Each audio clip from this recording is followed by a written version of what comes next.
একদম ঝরঝরে ডিলিশিয়াস টেস্টের ভেজ পোলাও বানাবেন তাহলে দেখুন।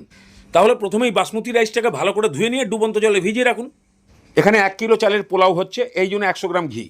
ঘি গরম হয়ে গেলে বড় এলাচ, ছোট এলাচ, দারচিনি, লবঙ্গ, তেজপাতা, জয়ত্রী এগুলোকে দিয়ে হালকা ভেজে নিয়ে ফার্স্ট ফুলকপি দিয়ে ভাজতে শুরু করুন। ফুলকপির একটু কালার ধরে আসলেই গাজর, বিনস, মটরশুঁটি, ক্যাপসিকাম, কাজু কিশমিশ অল্প নুন দিয়ে এগুলোকে সব ভেজে ফেলুন। হালকা নরম হবে কিন্তু কালো হবে না। ভাজা ভাজা একটা স্পট চলে আসলেই ভিজিয়ে রাখা চালটাকে জল ঝরিয়ে দিয়ে দিন। এবার চাল শুদ্ধ সবকে একদম 2-3 মিনিট ভালো করে ভেজে নিয়ে তারপরে জল ঢেলে দিন।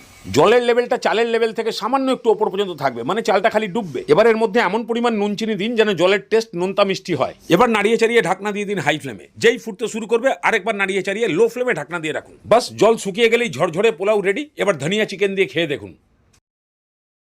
এরকম ভেজ পোলাও আর ধনিয়া চিকেন বানিয়ে খেয়ে দেখুন, দুর্দান্ত লাগবে। সামনে রবিবারই বানান কিন্তু, ঠিক আছে? দুর্দান্ত টেস্ট, বানিয়ে দেখুন একবার।